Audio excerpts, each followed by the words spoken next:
Hello there, welcome along to Good Morning Transfers. 11 days, yes, remaining in the transfer window, and things are moving fast. It could end up being a nightmare window, couldn't it, for Crystal Palace, with Jean-Philippe Mateta wanting out of the club. Former Palace player Darren Ambrose in the seat alongside me, and Chris Reedy, our reporter, here as well.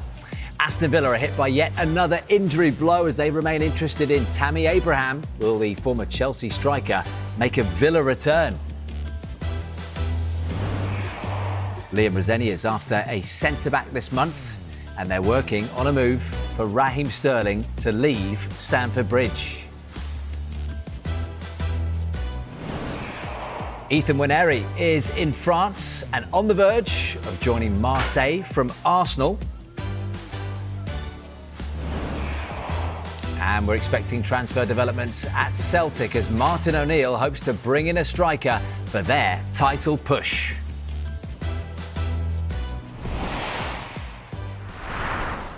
A very good morning to you. Great to have you with us. What a story to kick off with then. It emerged yesterday afternoon that Jean-Philippe Mateta wants to leave Crystal Palace this month. Darren Ambrose, this is a football club very, very close to your heart, one you know very well, and it looks like another Palace star wants out. Yeah, and I was speaking about this last night. I think he's been ill-advised by whoever is advising him. I'm led to believe he hasn't or didn't have an agent, whether that's changed or not. But I think he's trying to take advantage of the situation around Crystal Palace, around Oliver Glasner, the captain, Mark Gay, obviously moving on to Manchester City. And I think he's made an error. I think I know Steve Parish very well, and I really like him, really respect him. If he thinks Steve Parish is just going to roll over and say, there you go, you want to leave, I'll see you later with 11 days to go in the transfer window, it's not going to happen. But we've seen money talks with Steve Parish as well. Right? Unless whatever it may be, 40, 50 million pound is put down on the table and they have a ready-made replacement ready to come in. I can't see why he's decided now's the right time to do this. I think he should have taken into account and learnt what Mark Gahey done. It's a different situation altogether. He has 18 months on his contract left. Mark Gahey was out of contract, so they needed to either sell up or let him go on a free. There's a World Cup year, there's a World Cup coming up. He broke into the French national team, playing week in, week out at Crystal Palace. So unless he's got some permanent, concrete interest that he knows of, that he's going to go and get straight into the team, whether it's Aston Villa, I know they've been mentioned, I can't see why he's done this, because there's a real element that if he doesn't get 45, 50 million pounds down and he stays at Crystal Palace, he may not play. And then he's out the French national team, he's out the World Cup team. He's been ill-advised, in my opinion, and I think he's made a massive error. Could come back and bite me, of course. They could get 45 million down today and sell him today, but I can't see that happening. Chris, what would it take then to force Parish and Palace's hand in January? Because the summer's a different story, but there were talks, weren't they, this week about Juventus and loan fees as well. Darren's mentioning a figure of sort of 40, 50 million pounds. What do we say? So we believe that Palace still value Mateta at around 35 million pounds. So that's around about the price that we think could get him out of the club at the moment. The question is, and the problem is, like Darren says, is why do Palace need to do this now? With 11 days to go, it's all well and good getting 35 million pounds in, but they have to get a replacement in. We already know the sort of the troubles that have been surrounding the club and Oliver Glasner, the kind of the morale the damage that would have on morale, I think, around the place if you were to let your captain go, first of all, with Mark Gahey, then your top striker as well. Parish, he's a savvy operator, as Darren says, and they're still in a strong position as well because his contract isn't up until 2027, so there's no need for Crystal Palace to kind of do a fire sale. I guess the point maybe I would make, kind of in defence, I guess, a little bit of Mateta and why he's doing this now.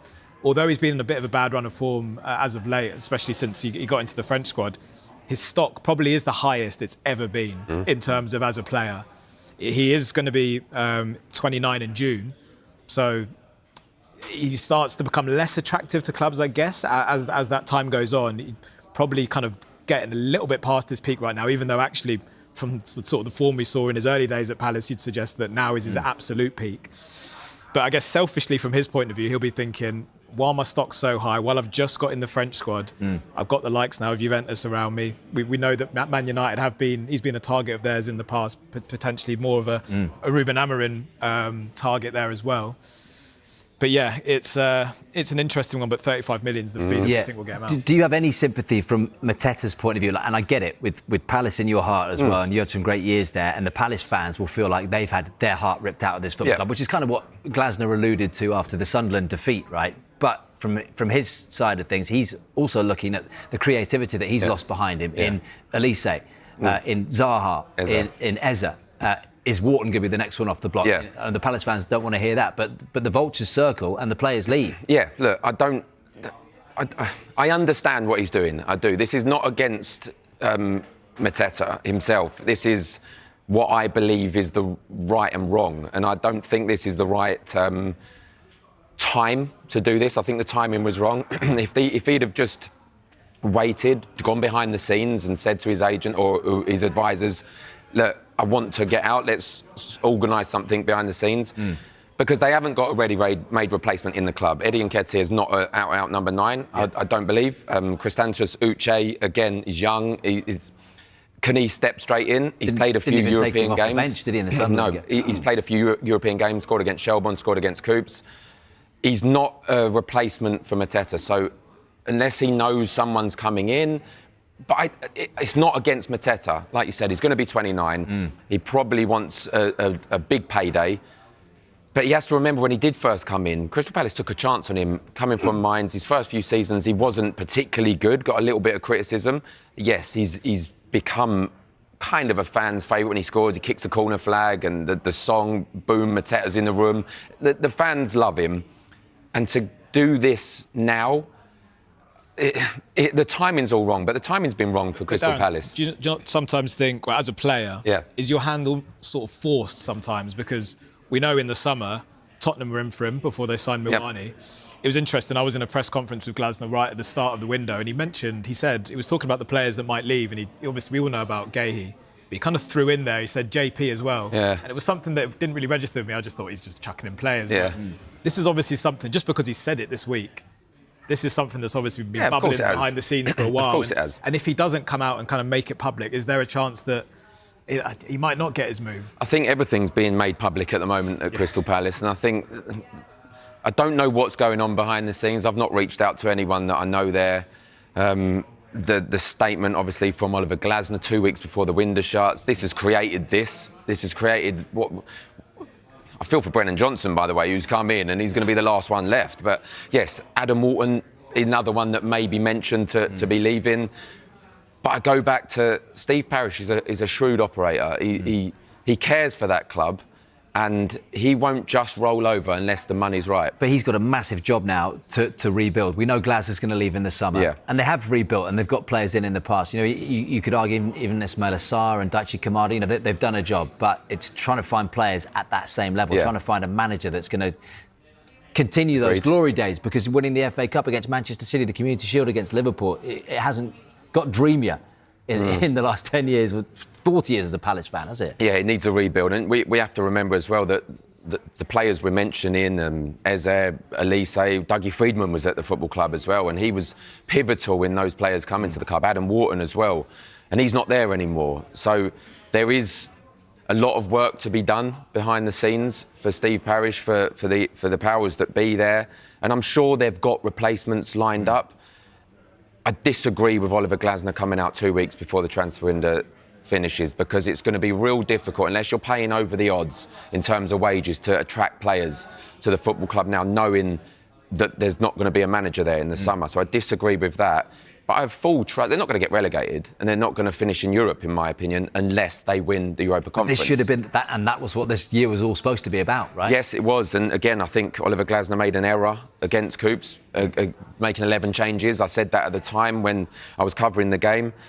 He made 11 changes. I think that was to prove a point to a certain extent, that he needs help, he needs backup. And then obviously a month later he comes out with the statement and it's damaged Crystal Palace. But I have full trust that they can turn it around. Yeah. Right, Mo Salah played the whole game as Liverpool beat Marseille 3-0 to put themselves in a really strong position to finish in the Champions League top 8. Let's head to Marseille now and speak live to our reporter Vinny O'Connor.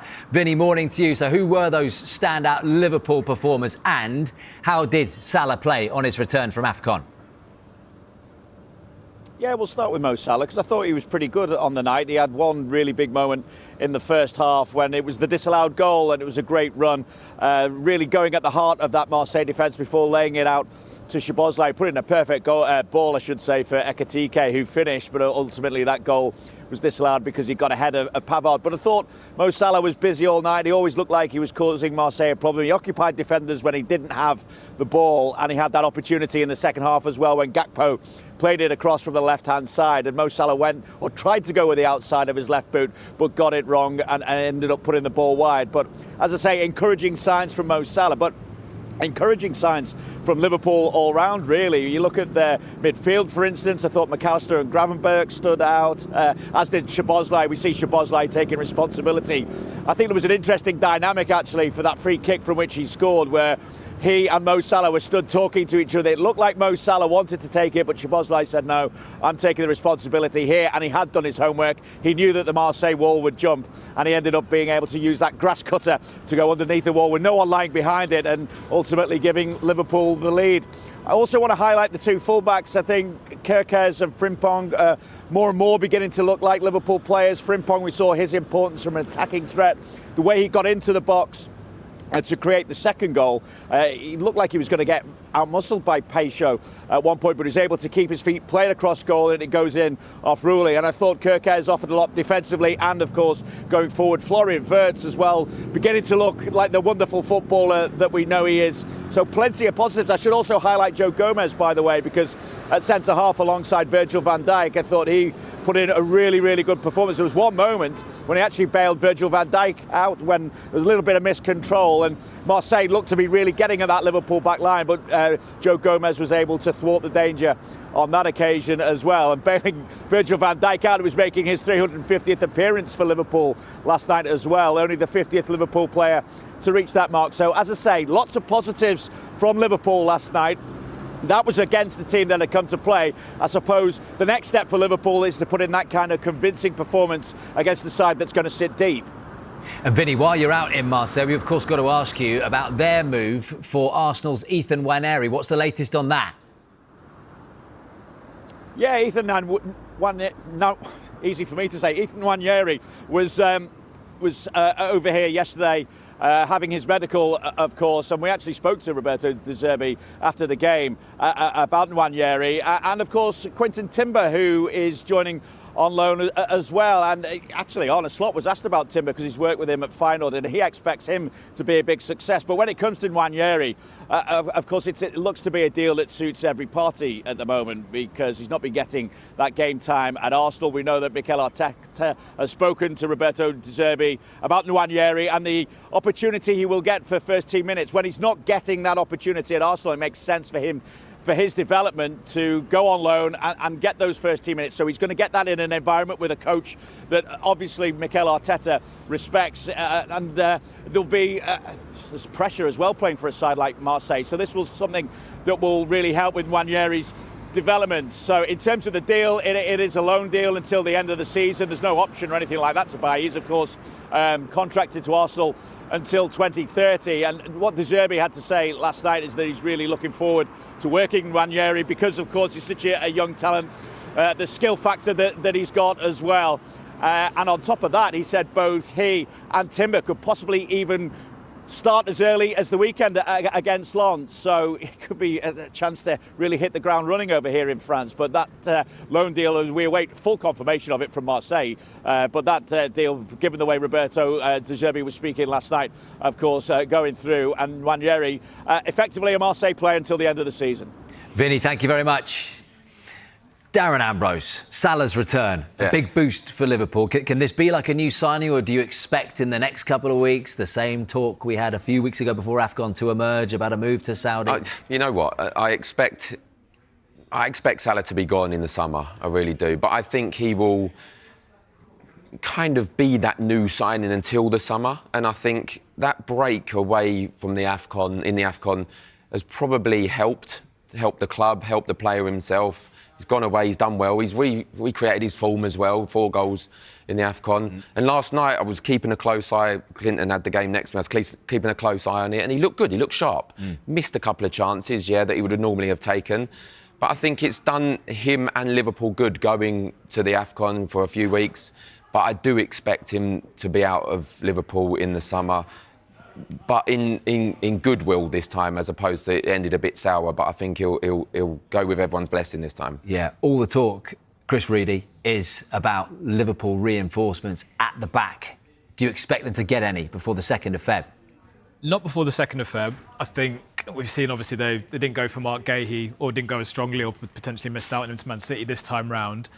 I think they're happy with Giovanni Leone long term. Obviously, he's got this knee injury as well. Conor Bradley the same. But I think what Vinny just said there is important, that Joe Gomez played very well last night, that both fullbacks played very well last night as well. So I think we know that Liverpool, they don't panic. They don't do panic buys. In the summer, I think it'll be different. Konate's out of contract. That's still obviously not been resolved. And a really interesting line, I guess, in the papers today, a Daily Mail report is kind of highlighting Mickey van der Ven from Tottenham as a long-term target as well. Darren's just raised his eyebrows. I'm sorry about that, mate. But look, that could be an interesting one, because Mark Gahey hasn't been signed. There have been problems, obviously, with Liverpool defending this season. Joe Gomez clearly played well last night, but we know that's not going to be a long-term option. So yeah, Mickey van der Ven's contract is runs until 2029. Sorry, there's an option, I think, to go further on that as well. But with Tottenham struggling, with him being such a fantastic player as well, that I think will be a really interesting one in the summer. Look, you pulled that face, Darren. I know, that makes sense to the Liverpool fans. It does, and it's a disappointment face, a frustrated face, because Tottenham are struggling at the moment. And of course, being a Spurs fan, Mickey van der Ven and Romero are probably the highlights of the season. And it's a frustration that Spurs are doing so poor, because there's always going to be teams coming in and wanting to sign your best players. And he probably is the best player at Spurs at the moment, and it makes sense for Liverpool. But I believe it will cost an awful lot of money to get him out of Spurs. I really do, especially with a long time left on his contract. They need to sort the Konate deal out, I think, as soon as possible. The situation, is he staying, is he going? I thought, as you said, Joe Gomez played well last night, but injuries and keeping him fit is going to be a problem. The fullbacks played well. But if you're Virgil van Dijk, I think you're going to be looking and saying, I need a partner next to me. Yeah. Whether that was going to be Gahey, he probably had his sights set on that. But he can't keep being the main defender to bail Liverpool out all the time. Yeah. He's going to be asking questions, and I just got everything crossed that isn't Mickey van der Ven, to be honest. Well, don't worry, Spurs fans. Just to reiterate, that is pure paper talk, and I'm sure Tottenham and Mickey van der Ven have many more years together. Right, still to come on Good Morning Transfers, we will have the latest from Chelsea as they look to bring in a new centre-back. Plus, Unai Emery is hit by yet more injuries. Will they be forced into the market?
Welcome back. Right, let's take a quick look, shall we, at some of the stories making the back pages today. Let's start with the Express. They are reporting that Chelsea's Cole Palmer is willing to return to Manchester to join Manchester United, although the former Manchester City player has a big contract, a contract until 2033 at Stamford Bridge. Liverpool have keen interest in Mickey van der Ven, that's according to the Daily Mail, and Aston Villa are considering a move for Ruben Loftus-Cheek, with Villa keen to bolster their midfield following Boubacar Kamara's knee injury. That story is in The Telegraph. Oh, plenty to get stuck into there. It's talk in the papers, we should reiterate. It's big talk.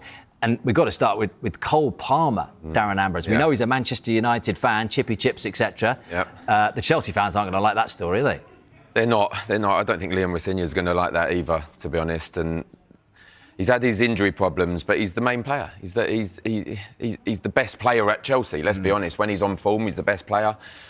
But Manchester United are on the up, shall we say. And yes, they've got an interim manager at the moment in Michael Carrick. Who knows where that's going to go? Who knows who's the manager's going to be? Can't see that happening this January, to be honest. There's an awful lot of money, again, if they can get that done this January. But that may be one for the future. You know what Chelsea's model is like. They buy the young players and then sell them on for a lot of profit. Well, he's still only 23, Cole Palmer, by the way. He seems like he's been around for ages, but still only 23.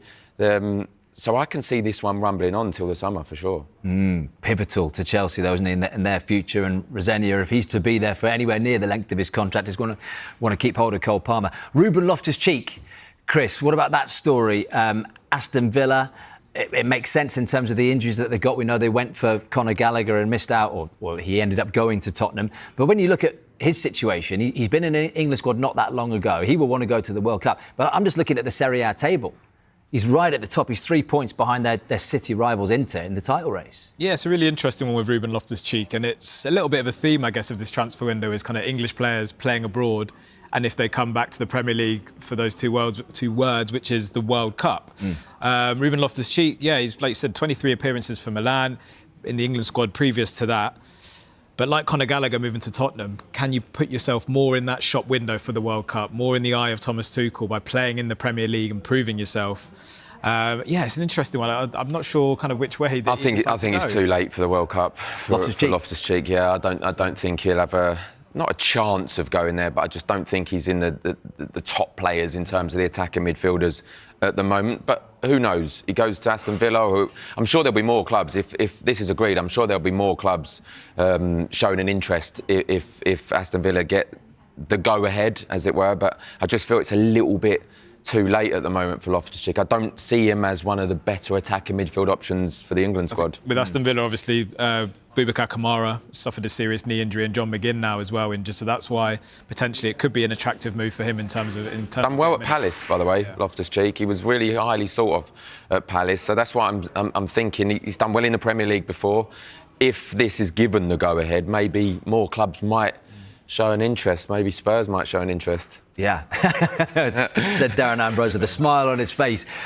Chris Reedy just mentioned the injury to John McGinn. Let's hear, shall we, from the Villa boss, Unai Emery, with his captain now out for a number of weeks. We are waiting because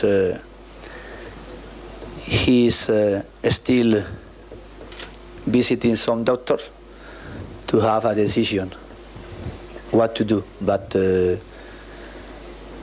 could be for some weeks or could be, it depends, the doctor and him, how he's feeling, to be less.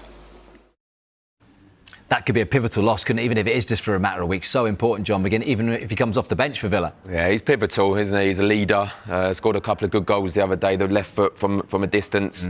Scored a couple of good goals. So, yeah, if he's out for a while, I think they'll be looking in the next 11 days to get someone in, because he's their star player. He's their captain. He's their leader. Yeah. What is the situation with Harvey Elliott at Aston Villa now, as we understand it, Chris? Yeah, well, because look, when an injury happens to John McGinn, automatically you're looking at a player who's left-footed, who can play in midfield, and John McGinn's played out wide as well. You'd immediately go, Harvey Elliott's made for that. But we know the situation with Elliott is. I feel really sorry for him. He's basically signed for Aston Villa on loan from Liverpool, but Unai Emery or Villa, someone there just doesn't fancy him, he has to play a certain amount of games. Well, sorry, once he plays a certain amount of games, the transfer becomes permanent. Now we know, because Unai Emery's come out in the press conference and said they basically don't want that to happen. Yeah. Liverpool, however, Arne Slot's come out and said he's an Aston Villa player.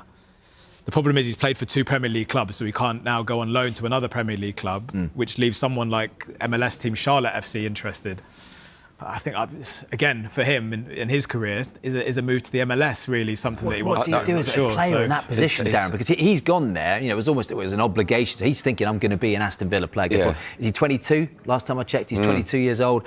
Again, he's thinking, I'm going to Aston Villa here to convince Thomas Tuchel that I want to get on that plane to go play for England. That's clearly not going to happen. And now he has to go somewhere whose season starts in March, which is a much substandard compared to the Premier League. It must be so frustrating for the player. This is a player, by the way, who went with England under 21s to the Euros and won player of the tournament in the summer. And then obviously he's gone to Aston Villa, thinking he's going to be the main player. I covered the game in the Cup at Brentford, and they hadn't scored in the first 4 games, by the way, Aston Villa, and he scored. I mean, it was a scuff shot, went under Valdemarson, I think, and he miscontrolled it. The goalkeeper went under him, went in, but he played really well that day. And I'm thinking, he looks a player that Aston Villa need, that can unlock defences.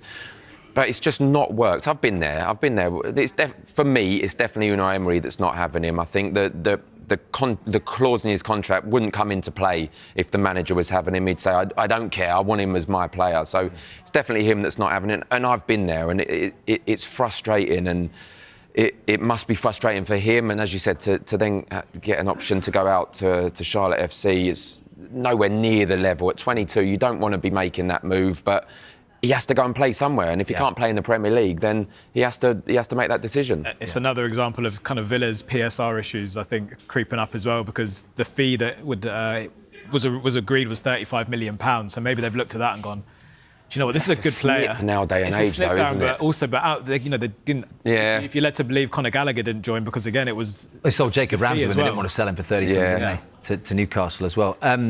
Tammy Abraham, there'll be Crystal Palace fans perhaps watching going, come on, Darren, start talking up Tammy Abraham to Selhurst Park if Mateta's going to leave.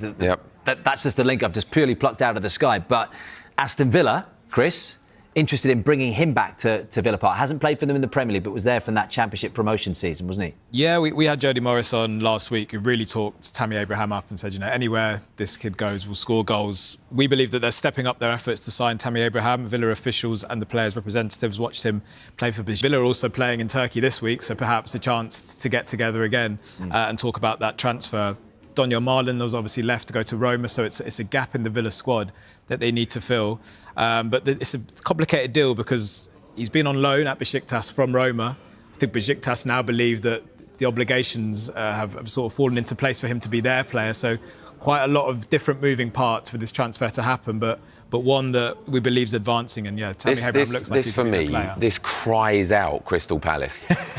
Honestly, it does, and I'm not just saying it. Especially with what's happening with Mateta, if they are to receive the fee that they want, I have no doubt behind the scenes someone is talking to Tammy Abraham at Crystal Palace, because he is the perfect fit. And look, he's the perfect fit for a lot of clubs, and Aston Villa will be one of those. But I can see Crystal Palace definitely be one of the names in the hat for him. That's in Parish's phone somewhere. Conversation. You know him well. 100%. Right, stay with us. Next on Good Morning Transfers, we're going to be talking all things North London, Tottenham and Arsenal. Don't go anywhere.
transfer update. Jean-Philippe Mateta has told Crystal Palace that he wants to leave in this window amid interest from Juventus, Aston Villa and more clubs as well. Arsenal's Ethan Nwaneri was in France for a medical yesterday ahead of a loan move to Marseille. Chelsea remain in talks to sign £56 million rated centre-back Jeremy Jacquet from Rennes. Everton and Nottingham Forest have inquired about the Sunderland striker Wilson Isidore. Ryan is expected in the UK for a medical with Bournemouth ahead of a £30 million move from Vasco da Gama. Fulham, meanwhile, they've approached Manchester City about a deal for Oscar Bob with talks ongoing. Burnley want to sign West Ham midfielder James Ward-Prowse on loan until the end of the season.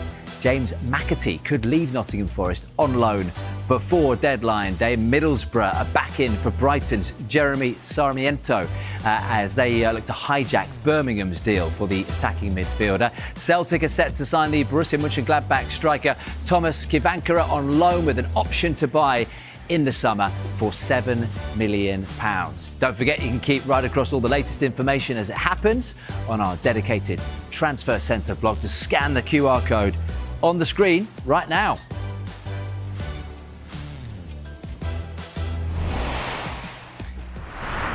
Right, gents, let's talk about Tottenham, shall we? Tottenham, of course, Darren's team. Thomas Frank will be hoping to add to his squad, won't he, Darren? We're awaiting news on Sousa's arrival. I mean, we've been talking about Sousa, young Brazilian left-back, for what, 10, 12 days? Why the hold-up, Chris? Yeah, he better be good. Look, apparently he is. According to Tim Vickery, he's very good. But look, no, £30 million deal for a 19-year-old left-back from Brazil. I think this is going to be completed very soon. It's just a matter of the work permit. So good. I think that'll be sorted by Tottenham. Yeah. What about other transfers in? Conor Gallagher, I mean, Darren probably happy with that sign. Any other news in terms of in terms of further up the pitch? In terms of ends, it's gone a little bit quiet. We know they're looking for a forward player, obviously having lost Brennan Johnson. But I think outgoings is probably going to be something that's a bit more interesting in the next couple of days. Obviously, Radu Dragusin, we know he's got interest from several Italian clubs, including Roma. I think Matisse Tell, I think that'll be a really interesting situation in the window as well. He's unhappy at his current situation at Spurs in terms of the game time he's getting, I think in his situation in the Champions League squad as well.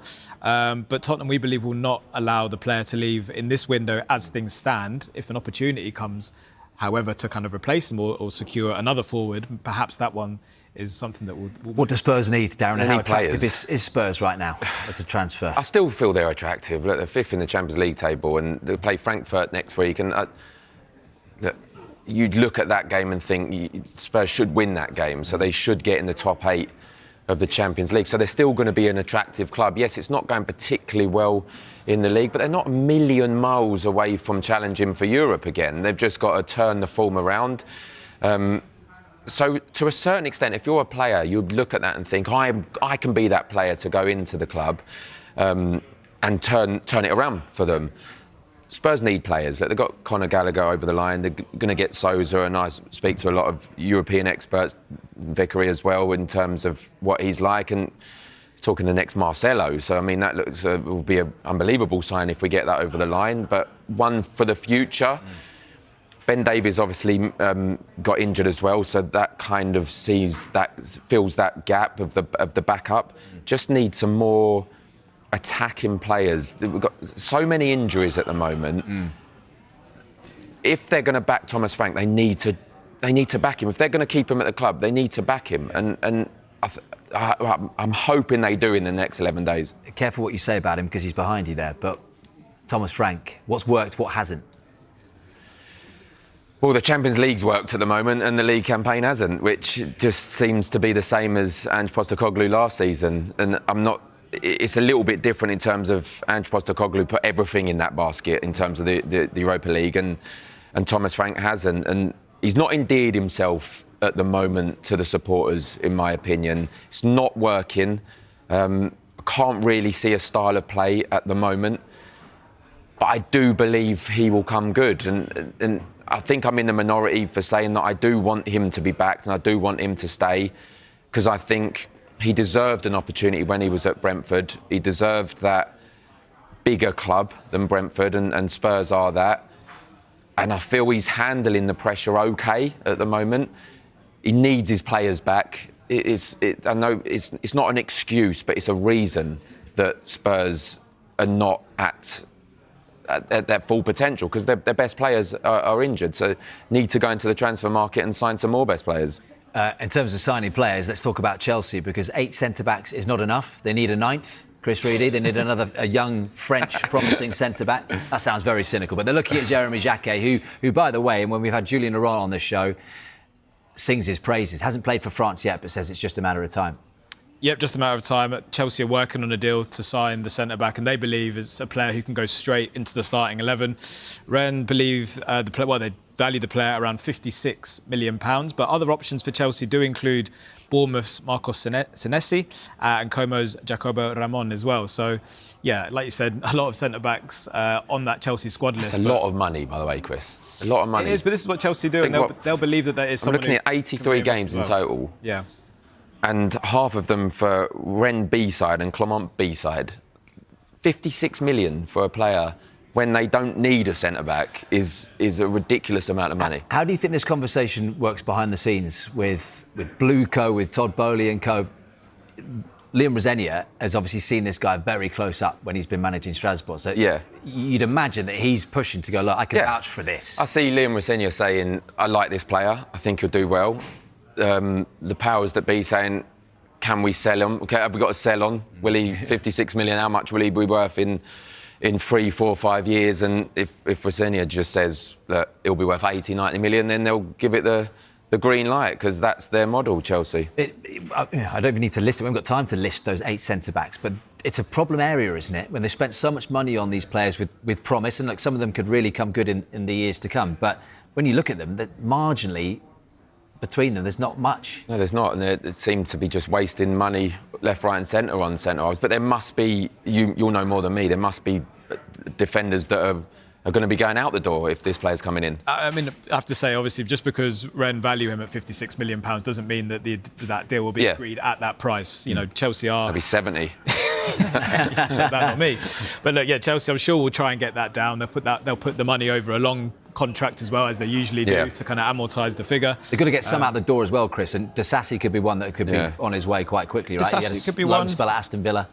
Yeah, Disasi could be one. I think, Liam Rosenior mentioned that he'd had a chat with him this week, potentially about... He has reintegrated him into training, but we know that Chelsea are kind of stacked in that position.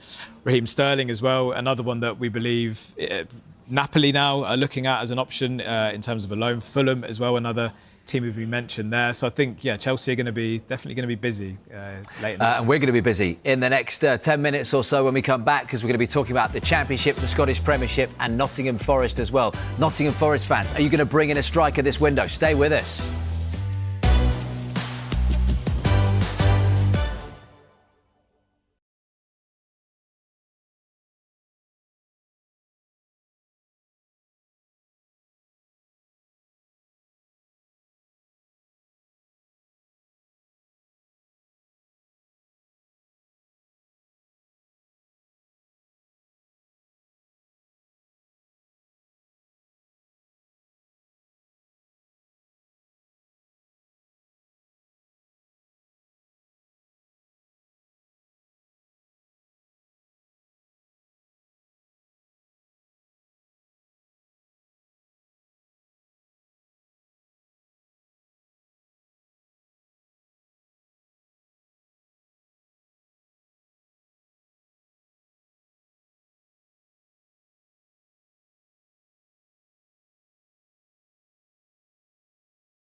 Time now for On This Day. We're going to take you back to 2018 to a sensational swap. Manchester United signed Alexis Sanchez from Arsenal, with midfielder Henrik Mkhitaryan going the other way.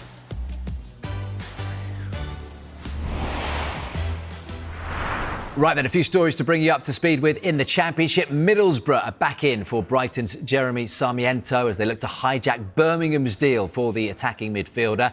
Hull City also close to securing a loan move for Manchester United midfielder Toby Collier.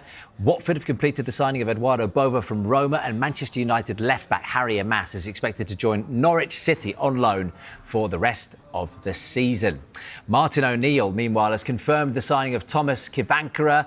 That's imminent. Martin O'Neill is saying he should be available for the huge game against Scottish Premiership leaders Hearts on Sunday. O'Neill is also hopeful of more signings and says the arrival of Kivankara will not solve all of Celtic's problems. It would be nice. I think Seb here would say that the squad needs supplementing. We need some help from, and that was nice, I must admit. And we've got some time still left to try and get a few more players in, if it's at all possible. I'm hoping that it will be. Are you hopeful that there could be anyone else in the door before the game on Sunday? Well, obviously this here takes, at this minute, immediate priority, of course. We get back on Friday and we're working away, and that I couldn't really tell you at this minute. And next up for Celtic, it is a big one, isn't it? It's massive, in fact. Hearts on Sunday, coverage starting at 2:30 on Sky Sports Football. Rangers well and truly in the title race as well. Head coach Danny Röhl has hinted that they could make a statement signing before the end of the transfer window. The club have already signed 3 new players so far this January. You can imagine I knock every day on the door from the recruitment and ask something new. But we made so far a good job. I think this is good to have these 3 players now here. And then what I said, it's about now timing.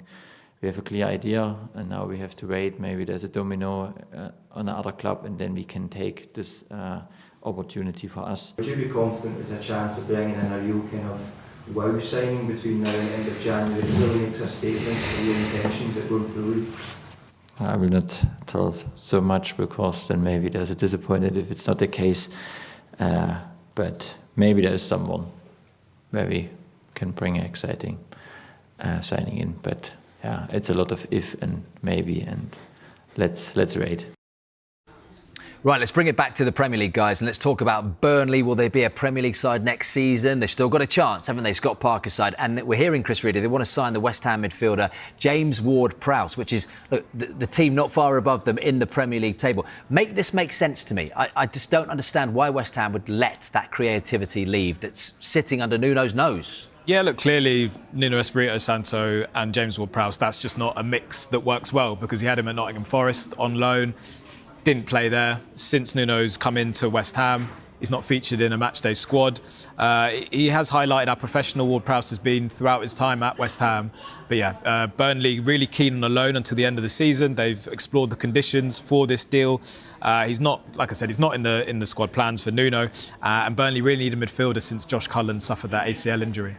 Why, Darren? When you look at this as well, look, he's one behind David Beckham's free kick record. He's got assists coming out of his ears. He's, to me, the model professional. He's not a disruptor. He's a captain. He's a leader. Just ask anyone at Southampton. Is that not what West Ham need right now? I mean, what a coup this would be for Burnley. It is what they need at the moment. I just get a feeling that Nuno don't like him, to be honest. I think they've had a falling out. That he's a professional player. He needs to leave. He needs to get out of there. He needs to go somewhere.